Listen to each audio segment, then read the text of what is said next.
Hermanos, buenas tardes. Aquí otra vez su hermano César Révalo para continuar entonces nuestra reunión y hablar acerca sobre el tema de el bautismo de infantes, la parte 6.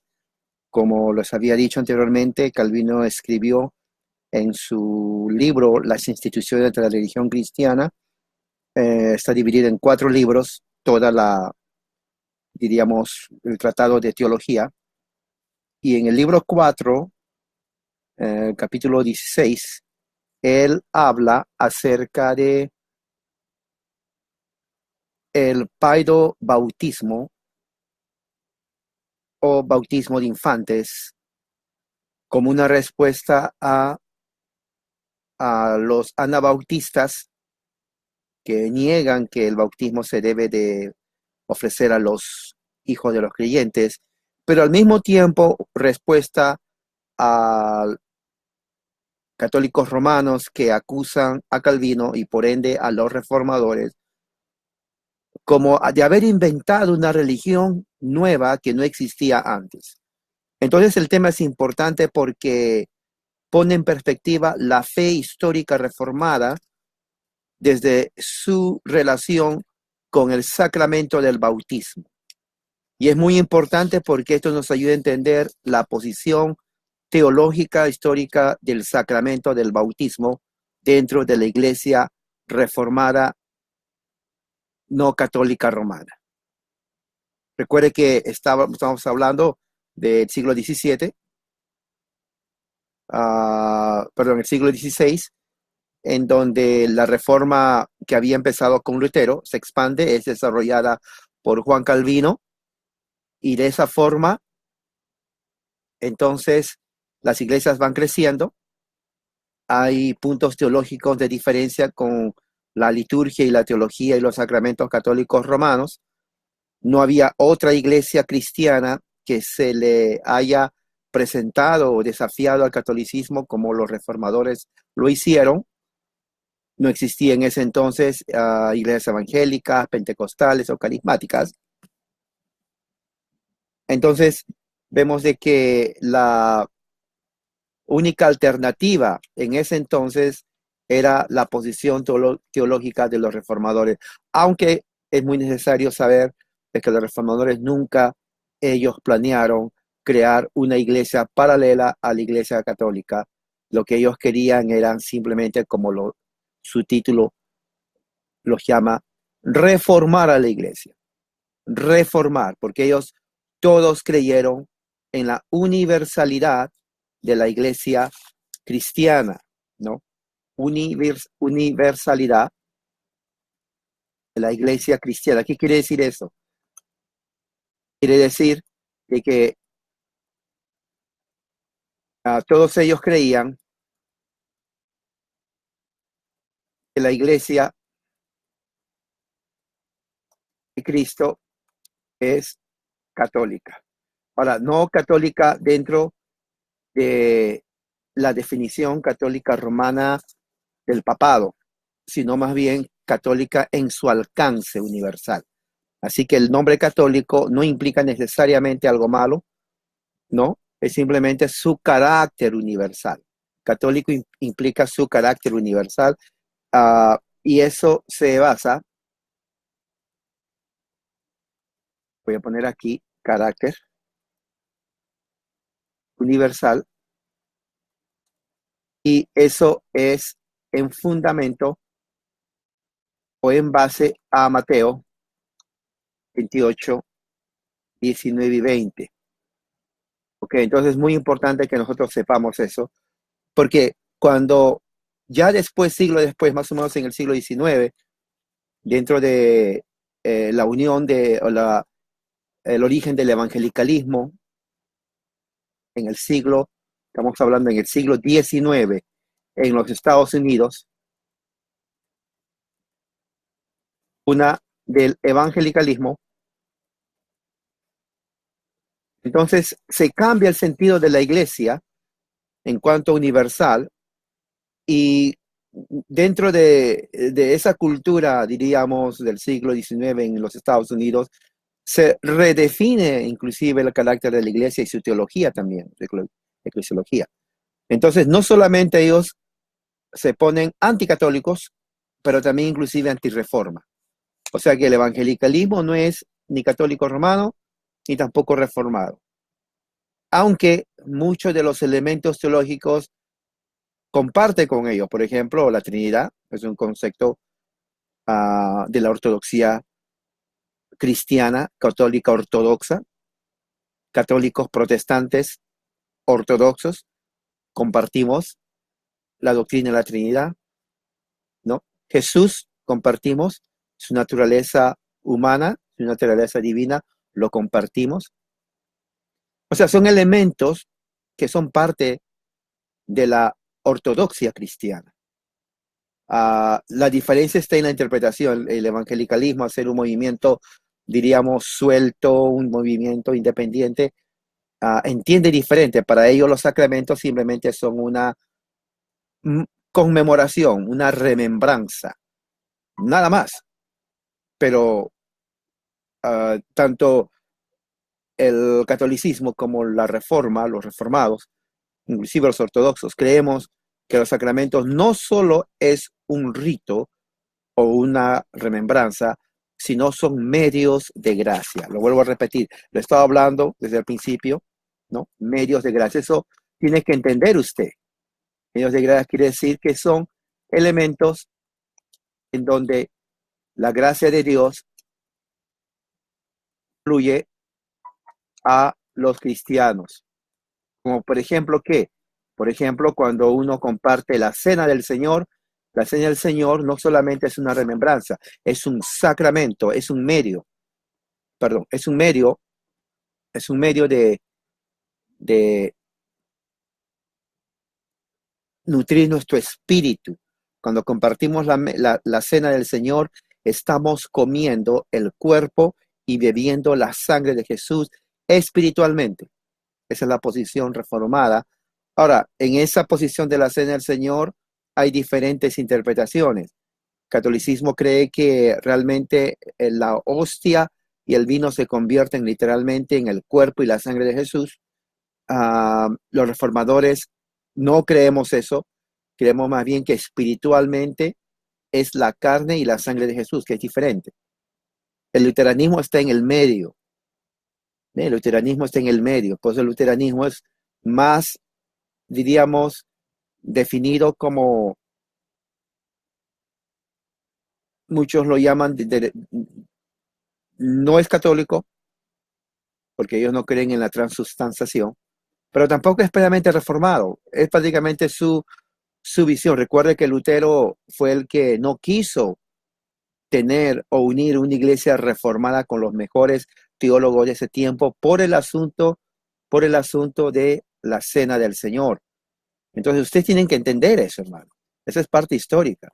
El evangelicalismo que nace en los Estados Unidos y que es parte de toda la, diríamos, iglesia evangélica en México, Centro y Sudamérica, no comparte eso.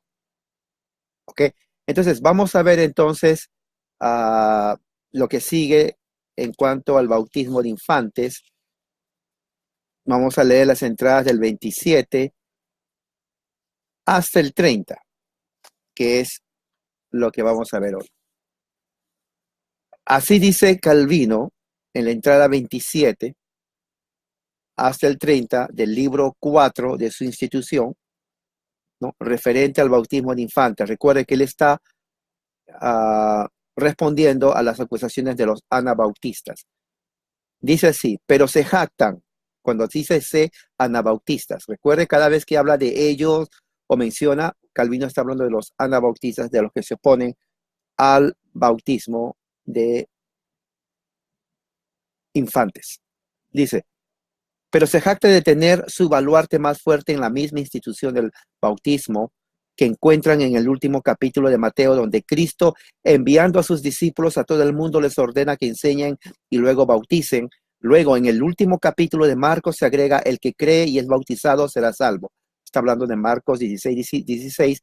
Y en el otro está hablando en Mateo 19, 20. Entonces voy a poner aquí esta parte, Mateo 28, que es donde está. Mateo 28, 19 y 20 dice,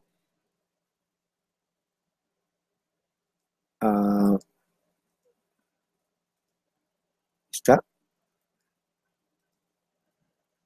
Mateo 28, 19 y 20 dice, por tanto, id y hacer discípulos a todas las naciones, dice, bautizándoles en el nombre del Padre y del Hijo y del Espíritu Santo, y el 20 dice enseñándoles. Según lo que dice aquí Calvino, el orden es bautizándoles y luego es enseñando. Entonces Calvino está diciendo prácticamente, miren, aquí está diciendo que el primer punto es el bautizo y después la enseñanza. Y luego menciona Marcos, en el capítulo 16, que es el último capítulo, y ahí cambia porque dice en el versículo 16, el que creyere, ahí está, ese es Marcos 16, el que creyere y fuera bautizado será salvo, mas el que no creyere será condenado. Entonces aquí vemos primero la creencia, la fe, y luego el bautizo. En Mateo primero es el bautismo y después la enseñanza. ¿Se dan cuenta? Entonces es lo que está hablando eso Calvino. ¿Qué más, digamos, preguntamos, ya que las palabras de Cristo, dice Calvino, claramente declaran que la enseñanza debe preceder al bautismo y asignarle al bautismo el lugar al lado de la fe? Esto es lo que estoy explicando ahí. De este arreglo, nuestro Señor mismo dio un ejemplo al elegir no ser bautizado hasta su 30º año, o sea, hasta los 30. De cuántas maneras se enredan aquí y traicionan su ignorancia, se equivocan más que infantilmente en esto, que derivan la primera institución del bautismo de este pasaje, mientras que Cristo desde el comienzo de su ministerio ordenó que fuera ministrado por los apóstoles. O sea, lo que está diciendo aquí Calvino es que para entender el bautismo, tenemos que entender cuando los apóstoles comenzaron a bautizar. Es lo que está diciendo aquí Calvino. Por lo tanto, no hay fundamento para afirmar que la ley y el gobierno del bautismo deben buscarse en estos dos pasajes. ¿Cuáles dos pasajes? Mateo 28, 19 y Marcos 16, 16. Como si contenieran la primera institución. Pero para complacerlos en su error, ¿cuán nimio es este modo de argumentar? Dice Calvino. Si estuviera dispuesto a la evasión, no solo tengo un lugar de escape, sino un amplio campo en el cual expandirme. Porque cuando se aferran con tanta desesperación al orden de las palabras, insisten en que porque se dice, ve, predique y bautice, y de nuevo, quien quiera que crea y sea bautizado. Deben predicar antes del bautismo y creer antes de ser bautizado. ¿Por qué no podemos a su vez objetar que deben bautizar antes de enseñar la observancia de las cosas que Cristo mandó? Pues se dice, bautiza enseñando todo lo que he mandado. Lo mismo que observamos en otro pasaje en el cual Cristo habla de la regeneración del agua y del espíritu, porque si interpretamos como ellos insisten, entonces el bautismo debe tomar precedencia de la regeneración espiritual, porque esto es primero mencionado. Cristo enseña que debemos hacer nacer de nuevo, no del espíritu y del agua, sino del agua y del espíritu. O sea, lo que está diciendo Calvino aquí es poniendo los dos textos en frente a frente. Los anabautistas, dice Calvino, enfatizan el orden de las palabras. Cree y después bautízate. ¿No? Cree y después bautízate. Bueno, Calvino dice, si es el orden, entonces vayamos a Mateo. Mateo dice, bautícese y después que guarden las cosas. Entonces vemos ahí un diferente orden de bautismo en Mateo 16, 16, cuando se compara con Marcos 16, 16 y Mateo 28, 19. Ahora, ¿cuál es la explicación? Bueno, la explicación está en que Mateo es un evangelio en donde Mateo habla generalmente a personas judías, ¿no? Ese es el contexto. Entonces, ellos sabían que la promesa, la señal y el sello de la promesa se aplicaba a los niños antes que ellos vinieran al conocimiento, ¿no? De lo que están haciendo. Claro, el sello y la señal dentro del nuevo pacto ya no es la circuncisión, porque Cristo es nuestra circuncisión. Entonces, la señal, el sello es el bautismo, porque esa es la promesa abrámica, ¿no? Esa es la promesa abrámica, ¿no? Entonces, en ese caso, está de acuerdo a la promesa abrámica que primero se aplica el sello y señal, que es el bautismo, y después en la casa se le comienza a catequizar, se le comienza a enseñar. ¿Catequismo qué es? Es la enseñanza. Lo que hicieron los judíos, lo que hicieron todos los apóstoles es catequismo. Eso es bíblico, hermano. ¿Ok? Ahora, ¿qué más? En el aspecto, entonces, ¿cómo se entiende Marcos? Bueno, Marcos se entiende en el sentido de que está hablando de personas que no son de origen hebreo, que vienen por primera vez el Evangelio, y es fundamental, imperativo, imperativo, que antes que ellos sean admitidos a la iglesia, ellos confiesen a Jesucristo, sean bautizados para ser parte del mismo. Entonces, inclusive el bautismo no es solamente algo opcional. El bautismo en todas partes de las escrituras que ustedes vean siempre va acompañado de la profesión de fe en los adultos. Es muy importante eso que tengamos en cuenta. 28. Este argumento inexpugnable, dice Calvino, en el cual confían tanto, parece ya estar considerablemente golpeado, pero como tenemos suficiente protección en la simplicidad de la verdad, no estoy dispuesto a evadir el punto con sutilezas mezquinas. Vamos, por lo tanto, a tener una respuesta sólida. El mandato aquí dado por Cristo se relaciona principalmente con la predicación del Evangelio. Se le agrega el bautismo como una especie de apéndice. Luego simplemente habla del bautismo en la medida en que la dispensación del mismo está subordinada a la función de enseñar, pues Cristo envía a sus discípulos a publicar el Evangelio a todas las naciones del mundo para que mediante la doctrina de la salvación pueda reunir a los hombres que previamente estaban perdidos en su reino. Lo que está diciendo aquí básicamente Calvino, perdón un momento, voy a poner lo que está diciendo Calvino aquí es que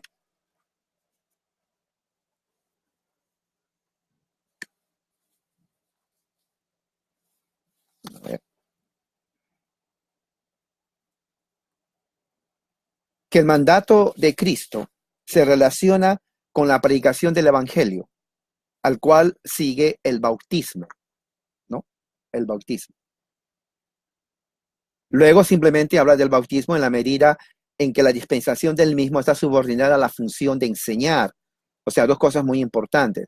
Pues Cristo envía a sus discípulos a publicar el Evangelio a todas las naciones del mundo para que mediante la doctrina de la salvación puedan reunir a los hombres que previamente estaban perdidos en su reino. Claro, lo que quiere decir aquí es que el bautismo en Mateo tiene sentido cuando está acompañado del catecismo, de la enseñanza, ¿no? Se bautiza y luego se enseña. Ahora, es lógico, no se va a bautizar al que no cree. Entonces aquí se está aplicando eso, se está aplicando justamente a las generaciones, a aquellos que nacen en hogares cristianos y que se les aplique el sello y señal del bautismo para que dentro de la comunidad de fe, sean los padres cristianos que enseñen a sus hijos el Evangelio. Eso es catequizar. Eso es lo que hicieron los hebreos en el Antiguo Testamento. Eso es lo que hicieron en el Nuevo Testamento. Entonces, una de las cosas que uno puede enriquecerse en su información es que la Biblia, la iglesia cristiana, es fuerte en sus bases cuando las enseñanzas a los niños parte del hogar, cuando se catequiza a los niños. Recuerde que la herramienta del catecismo para Timoteo fueron las Sagradas Escrituras. Ahora, la pregunta es, ¿cuáles escrituras? No había Nuevo Testamento.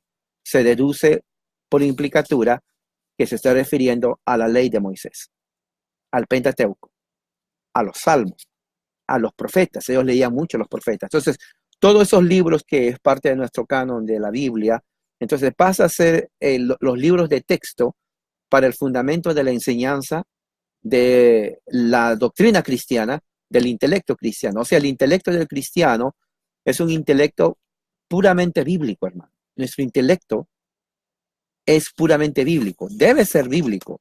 ¿Por qué? Porque parte de la escritura, ¿no?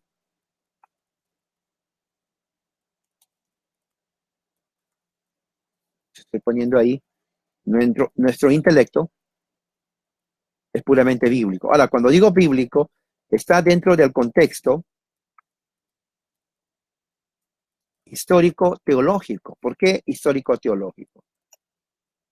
Porque no podemos nosotros inventar una teología que no está arraigada en el consenso histórico. La iglesia cristiana por 2000 años, la iglesia cristiana no empezó con Lutero ni con Calvino y menos con los evangélicos en los Estados Unidos. Nada de eso. Eso ya nace de los apóstoles mismos.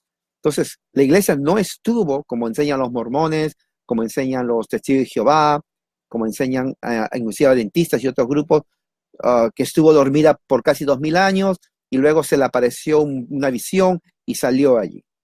No, tampoco estuvo dormida por 1900 años hasta que apareció el fenómeno pentecostal en la iglesia Susa. Tampoco. La iglesia siempre estuvo ahí. Eso quiero que ustedes sepan. La iglesia siempre estuvo presente. La iglesia siempre estuvo presente. ¿Entiende? Entonces, cuando ya se entiende que la iglesia estuvo presente, entonces cambia totalmente nuestra visión de lo que es iglesia. Número 2, el hecho de que la iglesia estuvo presente no significa de que era perfecta. No. Desde el principio hubo problemas en la iglesia. Lean las cartas de Juan. Juan mismo dice que se habían introducido muchos que no eran de ellos, porque si hubieran sido de ellos, hubieran permanecido con ellos. Fíjese. Entonces, ¿qué es lo que está diciendo Juan ahí? Que ya antes del final del primer siglo ya se habían hecho falsos maestros a quienes él llama anticristos, ¿no? Él dice, ¿quién es el anticristo? Entonces, los anticristos, según Juan, eran los que negaban que Cristo vino en carne. Anticristos en el primer siglo. O sea, el concepto de anticristo es diferente al concepto evangélico de un ser que va a gobernar todo, ¿no? Irán bastante porque dice han aparecido muchos, no nos dice cuántos, pero parece que en cuanto a la negación de que Cristo vino en carne, eran grupos gnósticos, eran personas que tenían influencia gnóstica, ¿no? Porque negaban que Cristo haya venido en la carne, o sea, ellos veían a Cristo como un ser místico, no como una persona de carne y hueso que se presentó. Entonces Juan los llama a ellos anticristos, totalmente diferente al concepto dispensacional que es un anticristo, ¿no? Ese es el concepto bíblico. Eso lo pueden ustedes ver, es el concepto bíblico. Entonces, ¿qué más dice Calvino? Dice, pero ¿quién o qué son los hombres? Es cierto que solo se hace mención de aquellos que son aptos para recibir la doctrina. Él agrega que tales, después de ser enseñados, debían ser bautizados, añadiendo la promesa, todo aquel que cree y es bautizado será salvo. Calvino está hablando de Jesús. ¿Hay una sílaba sobre los bebés en todo el discurso? No, no lo hay. ¿Cuál es entonces la forma de discusión con la que nos atacan? Aquellos que están en edad adulta deben ser instruidos, llevados a la fe antes de ser bautizados, es cierto. Y por lo tanto es ilegal hacer que el bautismo sea común a los bebés. No pueden, en el mejor de los casos, probar ninguna otra cosa de este pasaje, excepto que el evangelio debe ser predicado a aquellos que son capaces de oírlo antes de ser bautizados, porque de eso solo habla el pasaje. O sea, el pasaje de Mateo 16:16 está hablando, aquí está hablando, perdón, de Marcos 16:16, está hablando solamente de que a los que ya tienen uso de razón se les debe predicar el evangelio. Eso está hablando. De este modo, lo que está diciendo aquí, no hay forma de que ellos puedan poner un obstáculo a la enseñanza del bautismo de niños, porque el pasaje de Marcos 16:16 no habla del bautismo de niños, solamente está hablando de predicar al adulto para que ellos lleguen a una convicción de fe, hagan la profesión de fe y luego bautizar. 29 dice, pero Calvino dice que sus falacias sean palpables incluso para los ciegos por una similitud muy simple. Si alguien insiste en que se debe privar de alimento a los niños con el argumento de que el apóstol no permite comer a nadie más que a los que trabajan, no merecería de todo el mundo no merecería este argumento, en otras palabras, algo risorio que se rían de tal persona. ¿Por qué? Debido a lo que se dijo de una cierta clase de hombres y una cierta edad, esta persona lo fuerza y lo aplica a todos con indiferencia. Lo que está diciendo aquí Calvino es que, según Tesalonicenses 3:10 dice, el que no trabaja no coma, habla solamente de personas que trabajan. Sin embargo, hay muchos que quieren utilizar este argumento, ¿no? En el tiempo de Jesús, que diciendo que se incluye a los niños, porque los niños no trabajan, pero aquí Calvino está siendo un poco sarcástico, dice, bueno, esto es risorio, porque aquí no está diciendo que todos, incluyendo los niños, que no coman, sino se refiere a personas de cierta edad, ¿no? De cierta condición física, que pudiendo trabajar no lo hacen. Entonces dice aquí, la idea de estos hombres en el presente caso no es mayor. Aquello que todos ven como destinado a la edad adulta, simplemente ellos lo aplican a los niños, sometiéndolos a una regla que fue establecida solo para aquellos de años más maduros. Lo que está diciendo aquí Calvino en base al texto de 2 Tesalonicenses 3:10 es que ese argumento solamente aplica a hombres adultos, no a los niños. Pero si alguien dice, bueno, los niños son niños y no trabajan, que no coman, bueno, tal aplicación es risoria, tal aplicación no tiene sentido, es lo que está diciendo Calvino. No se puede usar ese texto para aplicar a los niños porque no se está hablando de ellos. Es lógico que el niño no trabaja, pero es ilógico y sería fuera de lo común decir, oh, como que no trabajan, entonces que no coman, porque no se está aplicando a ellos, es lo que está diciendo. Con respecto al ejemplo de nuestro Salvador, no da muestra de este caso. Él no fue bautizado antes de su 30º año. Esto es cierto, pero la razón es obvia, porque luego determinó sentar las bases sólidas del bautismo con su predicación, o más bien confirmar el fundamento que Juan había establecido previamente. Por lo tanto, cuando se complació con su doctrina para instituir el bautismo, a fin de darle la mayor autoridad a la institución, la santificó en su propia persona y en el momento más apropiado, a saber, el comienzo de su ministerio. En definitiva, no pueden probar nada más que el bautismo recibió su origen y comienzo con la predicación del Evangelio. Lo que está diciendo Calvino aquí es que el bautismo de Jesús era necesario como previa acción a su ministerio en la tierra, en la predicación del Evangelio del reino de Dios. Pero si se complacen en fijar el 30º año, ¿por qué no lo observan? Dice Calvino, sino que admiten a cualquiera al bautismo de acuerdo con la opinión que hayan formado de su entendimiento. Y aquí menciona a Serveto, ¿no? Ni siquiera Serveto, uno de sus maestros, aunque insistió pertinazmente en este periodo de 30 años, había comenzado a actuar como profeta en su 21º año, como si se pudiera tolerar a cualquier hombre arrogándose el oficio de maestro en la iglesia antes de ser miembro de la iglesia. Lo que está diciendo Calvino aquí es que, bueno, si piensan de que si toman el año 30 de edad como la edad en que se tiene que bautizar, ¿no? Entonces ni siquiera Serveto, ¿no? Serveto, el famoso ateo, negador, blasfemo de la iglesia cristiana, ¿no? Él creía también en lo mismo. Sin embargo, él no esperó a los 30 años a ser bautizado. Él empezó cuando él tenía 21 años, dice, ¿no? Entonces Calvino añade y dice, bueno, él hace lo que quiere, como si se pueda tolerar a cualquier persona, ¿no? Arrogándose el título de maestro antes de ser miembro de la iglesia. O sea, Calvino está haciendo un argumento en base a la ironía, ¿no? La ironía, ¿en qué sentido la ironía? En el sentido de que Calvino dice, esta gente pone obstáculos, objeciones al bautismo de infantes, pero sus objeciones no tienen base, sus objeciones al contrario lo contradicen y destruyen todo lo que tiene que ver en cuanto a sus objeciones. En otras palabras, Calvino hace burla de las objeciones de aquellos que se oponen al bautismo de infantes.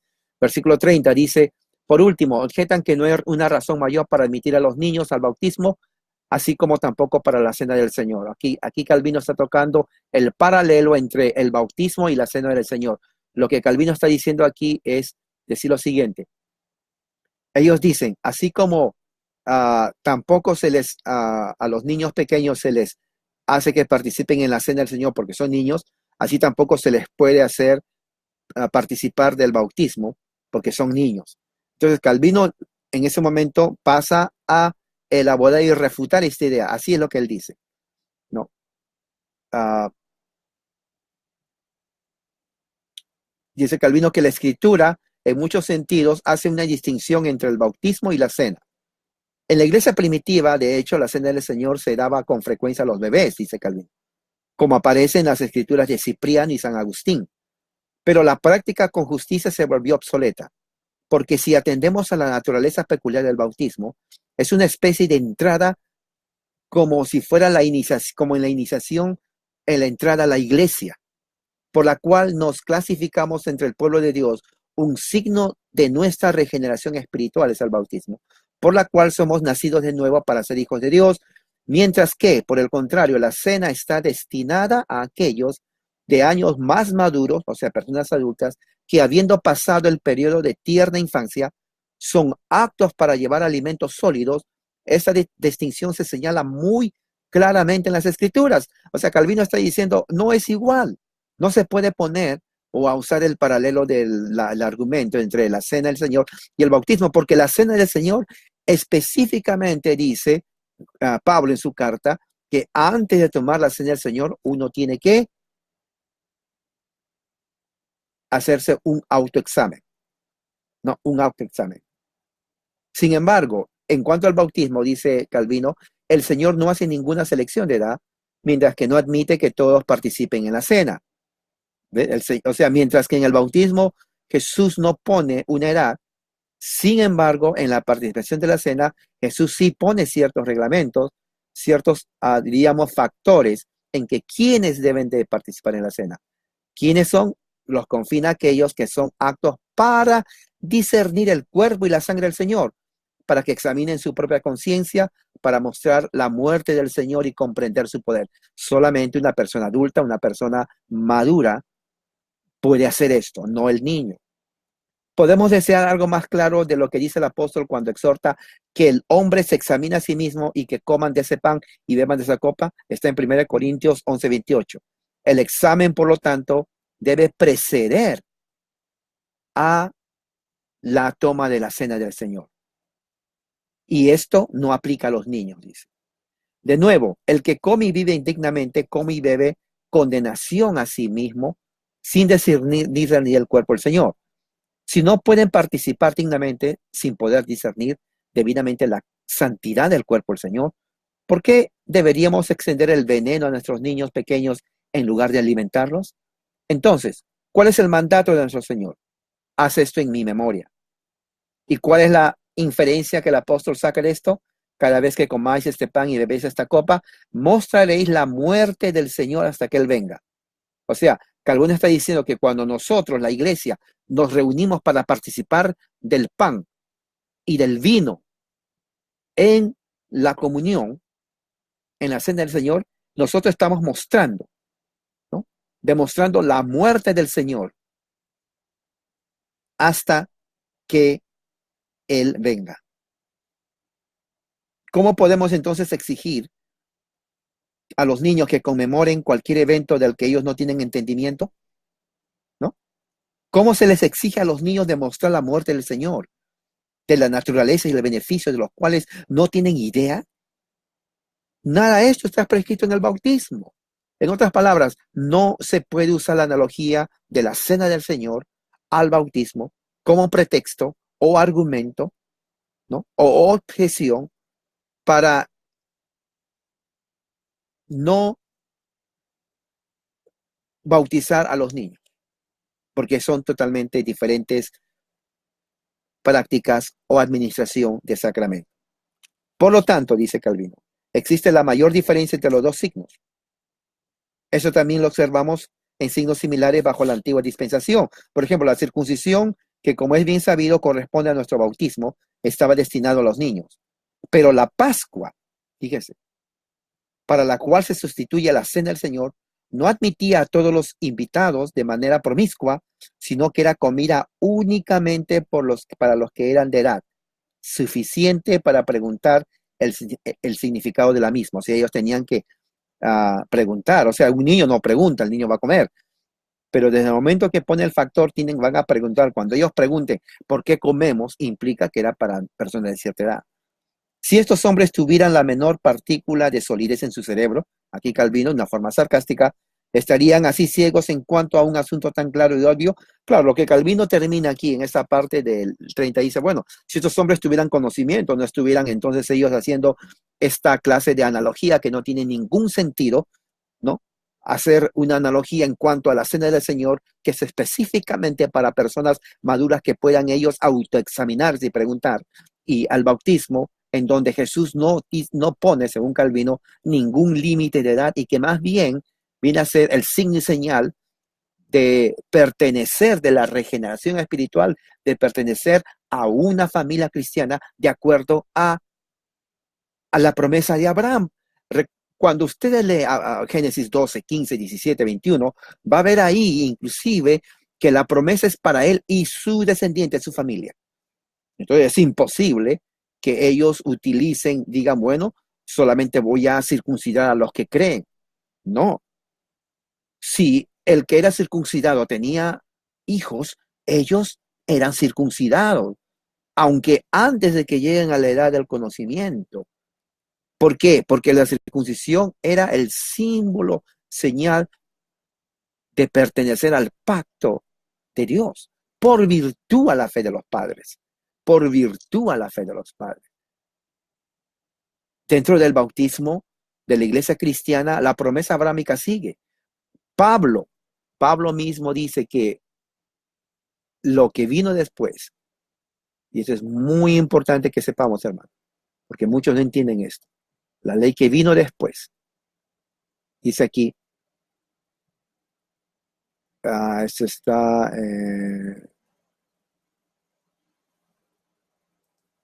en 3, Gálatas 3, dice, así Abraham creyó a Dios y le fue contado por justicia. Mire, o sea, la fe antecede a la justificación en el caso de Abraham. Saber, por lo tanto, que los que son de fe, estos son hijos de Abraham. ¿Quiénes son los de fe? Los cristianos. Nosotros somos de fe, porque tenemos fe en Jesucristo. Entonces, nosotros somos, de acuerdo a Pablo, hijos de Abraham. O sea, nosotros somos los verdaderos hijos de Abraham, los que tenemos fe en Jesucristo. ¿Ok? Eso derrumba, refuta la enseñanza del sionismo evangélico, que hay que orar por Israel. No, nosotros somos el verdadero Israel, porque somos hijos de Abraham por virtud de la fe en Jesucristo. Y la Escritura, previendo que había de justificar por la fe a los gentiles, dio de antemano la buena a Abraham, diciendo, en ti serán benditas todas las naciones de la tierra. Claro, cuando dice en ti serán benditas las naciones de la tierra, se refiere en la fe que él tuvo en Jesucristo en ese entonces. Y nosotros que tenemos la misma fe, entonces por eso, por el ejemplo que nos dio, nosotros somos bendecidos como parte de la herencia que Dios dio a Abraham. Dios prometió a Abraham. Esa promesa se cumple en Cristo. Y los que estamos en fe, estamos en Cristo, somos herederos de la promesa abrámica. ¿Se dan cuenta? Así. Eso es lo que estipuló Dios. De modo que los que son de fe son bendecidos con el creyente Abraham. Ahí está, hermano. Ya estamos bendecidos. No necesitamos una segunda experiencia.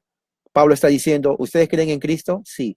Muy bien, entonces ustedes son bendecidos con el creyente Abraham. Bendecidos con el creyente Abraham. Y dice, porque todos, bueno, ahí dice el que 10 y más adelante dice, en el versículo 16, Gálatas, ahora bien, a Abraham fueron dadas las promesas y su simiente. No dice y a las simientes, como si hablase de muchos, sino como de uno, y a tu simiente, la cual es Cristo. Ahí está. Exactamente ahí. ¿Dónde se encuentra eso, hermano? Gálatas. Ahí está. 3, 16. Gálatas 16 es el contexto por el cual, ahí está, las promesas que Dios hizo a Abraham, lo hizo a su simiente, que es Cristo. ¿No? Y el que tiene la fe de Abraham, es hijo de Abraham, es bendecido con el creyente Abraham y es heredero de las promesas que Dios hizo a Abraham. Eso es lo que está diciendo ahí, hermano. Ahora, recuerde, la promesa es para él, dice en el 17, el pacto que vino después ratificado por Dios para con Cristo, la ley que vino 400 años no abroga para invalidar la promesa, o sea, la ley que Dios dio a Moisés no anula la promesa que Dios dio a Abraham. No lo anula, hermano. Absolutamente no. Lo confirma. Y esa misma promesa de Abraham sigue vigente hoy, hoy. Porque dice, si la herencia es por la ley, ya no es por la promesa, versículo 18. Pero ¿qué dice aquí? Pero a Dios le concedió a Abraham mediante la promesa. Qué hermoso, hermano. Porque alguien puede decir, bueno, ¿no? Hay que cumplir la ley de Dios para que venga la promesa. Pablo dice, no. Dios no condicionó la promesa, ¿no? O no condicionó la herencia en el cumplimiento de la ley, sino que la herencia es en base a la promesa que Dios hizo a Abraham. Eso. Y Dios juró por sí mismo. O sea, es un pacto. Por eso es la teología del pacto. En esto consiste la teología del pacto. Porque hay un pacto sempiterno, el pacto abrámico. Es lo que está diciendo ahí en Galatas. Entonces 19 dice, ¿para qué fue la ley? Fue añadida a causa de las transgresiones hasta que viniese la simiente, a quien fue hecha la promesa. ¿Cuál fue la simiente? Cristo. Entonces, si alguien le pregunta a usted, ¿para qué fue dado la ley? Bueno, fue dado la ley hasta que venga Cristo. Ahí está. La ley fue dada a Moisés hasta que venga la simiente a quien fue hecha la promesa y fue ordenada por medio de ángeles en mano de un mediador. Y el mediador no lo es de uno, pero Dios es uno. Luego, 21, la ley es contra las promesas de Dios en ninguna manera, porque si la ley pudiera vivificar, la justicia fuera verdaderamente por la ley. Esto es muy importante. ¿Por qué? Porque la ley vivifica. Entonces, si vivifica, la pregunta es, entonces, ¿por qué no cumplimos la ley y estamos vivificados? No porque la ley es imposible que lo haga. Es porque nosotros somos tan pecadores, imperfectos, que no podemos justificarnos por la ley. No porque la ley no nos justifica, sino porque nosotros no podemos usar la ley para justificación. Lo quebrantamos todos los días. Lo quebrantamos todos los días. La ley nos condena por eso. Porque al quebrar la ley, ¿qué pasa? Condenación. Pero si pudiera, por eso Pablo dice ahí, si pudiera, todos seríamos justificados. Pero eso implicaría una perfección de nosotros en nuestra parte. Y nadie es perfecto. Nadie puede decir, hoy día cumplí toda la ley. No. Hoy día y todos los días nosotros quebrantamos la ley en palabra, en mente o en acción. ¿Entiende? Entonces dice en el versículo 24, de manera que la ley ha sido nuestro ayo o administrador para llevarnos a Cristo, a fin de que fuésemos justificados por la fe, que es lo que actual Abraham es. Abraham fue justificado por su fe. La ley que vino después de eso no anula esa promesa, sino que nos ayuda a llevarnos a Cristo. La ley nos apunta a Cristo y dice, mira, allá está Cristo. Si tú quieres ser justificado por mí, estás perdido. Pero mira, allá está Cristo. Allá está Cristo. Entonces dice, porque los que hemos sido bautizados en Cristo, de Cristo estáis revestidos. Ahora, muy interesante porque aquí está hablando bautizados en Cristo. Quiere decir los que han sido regenerados en Cristo, porque el bautismo es señal y sello de haber sido regenerados. Está hablando de las personas con entendimiento, porque dice, los que hemos sido bautizados en Cristo, de Cristo habéis sido revestidos. Una nueva creación. Ya no hay judío ni griego, no esclavo ni libre, no hay varón ni mujer, porque todos vosotros sois uno en Cristo. Y si vosotros sois de Cristo, ciertamente el linaje de Abraham somos y herederos según la promesa. Esta es otra enseñanza increíble. Mira lo que dice aquí. Dice que la única condición de saber que somos linaje de Abraham es estando en Cristo. Estando en Cristo, nosotros nos constituimos en herederos de la promesa que se hizo a Abraham. ¿Por qué es importante eso? Porque solamente los que son del linaje de Abraham pueden ser herederos de la promesa. Nadie más. Bueno, nosotros nacimos gentiles, entonces estamos fuera de Cristo, exactamente. Pero, dice, ¿no? El mismo Pablo dice, y esto es muy importante, hermano, para conocer el Evangelio, porque el que no sabe esto, entonces se va a confundir. Esta es pura escritura, hermanos, ¿ok? Esta es pura escritura. Ustedes aquí están sabiendo pura escritura. Eso está en el libro de aquí, déjame ver.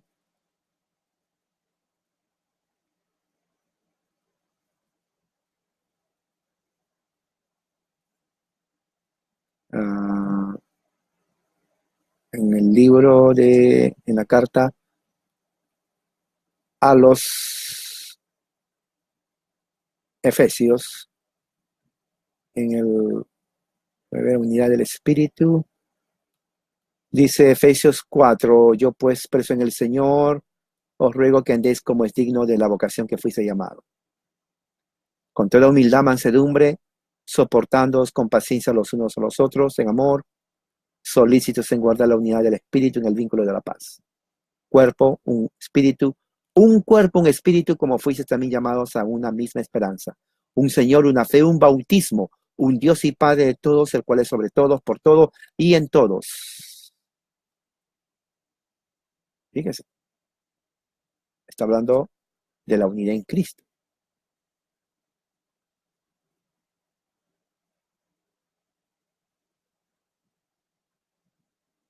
Y en el versículo 2 de Efesios dice,